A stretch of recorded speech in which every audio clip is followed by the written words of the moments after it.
Hi guys, hello there. Welcome back to my YouTube channel. I'm Frugal Ify, but we're friends now, so you can call me Ify. So I'm getting ready to fly to Budapest tomorrow for a few days for some Christmas market fun. And I thought I'd jump on here to talk about how you can still be frugal, live a frugal lifestyle, but also travel well at the same time. I'm going to share 10 tips on how I keep costs low and make sure I don't spend unnecessarily when I'm planning a trip or when I'm at the destination itself. Okay, so let's dive in. So tip number 1, set a budget for every stage of your trip, from planning to enjoying. Set a budget for your flight costs, your accommodation, and your daily spending money, and then make sure you stick to your numbers. Tip number 2, use flight search tools such as Skyscanner to search cheap dates and cheap locations for low-cost flight deals.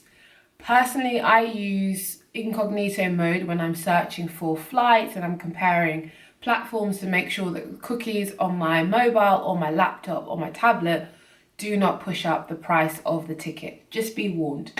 Alternative to platforms such as Skyscanner, you can also look out for airline flight deals. So Ryanair always has a sale on. I get a lot of the emails trying to tempt me to buy £5 flights. So look out for them if there's a destination that you're interested in and the dates match and suit what you're looking for. Tip number 3, please remember that your accommodation is just where you lay your head.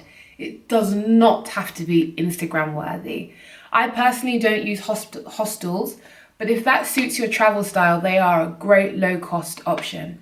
Alternatively, I would recommend shopping around on Airbnb or sites like booking.com that I use personally, and search for the best cheap deals that you can find for a hotel or room and shared accommodation.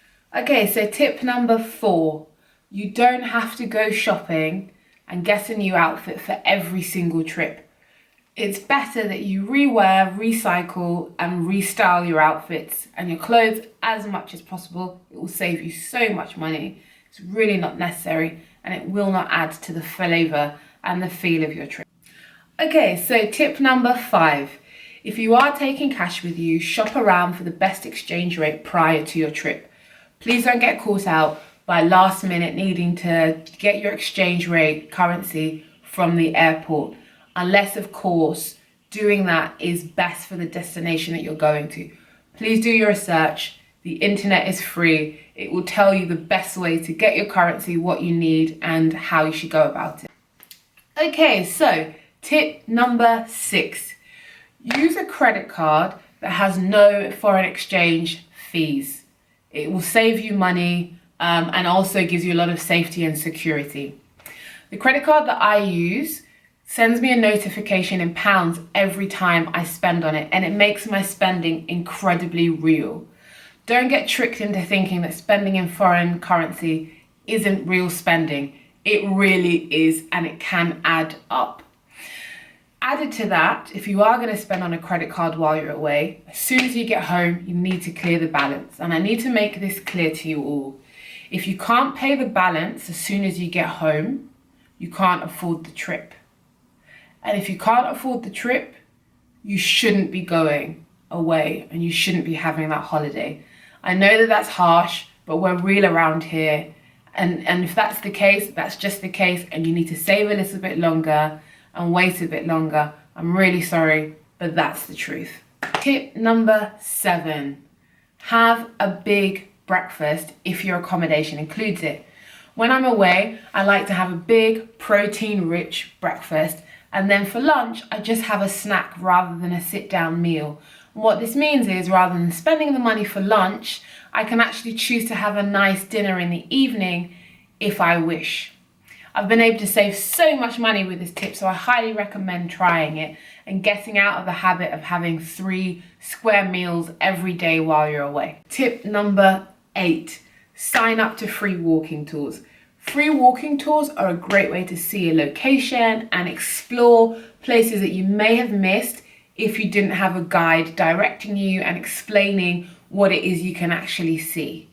Just remember that etiquette says you should tip them at the end of the tour. In my experience, every guide I've ever come across has deserved to be paid. So please do give them some money. This is not the time to be tight-fisted. I know it's free, but they do deserve to have a bit of a payment. Tip number 9, use public transport or walk wherever possible. If it's safe to do so, please stay away from taxis. Don't use them as a default because the cost will rack up and it's an unnecessary spend. If you've watched my 5 principles of frugality video, you already know how I feel about Uber. Last but not least, tip number 10, buy alcohol in supermarkets. If you drink while you're away, I suggest finding cheap beer and wine in local supermarkets rather than having to waste money on the markup that you see in restaurants and bars. It is an easy way to save money and I highly recommend. Okay guys, so that's the end of the video. I hope you found it useful. To help me out, please drop down in the comments and share some of your frugal travel tips. Let me know what it is you swear by and I will see if I can use them in my next tip to save even more money. If you liked this content and you liked the video, please give me a thumbs up and hit the subscribe button. I look forward to hearing some of your comments and some of your tips. Anyway, until next time, thanks. Bye.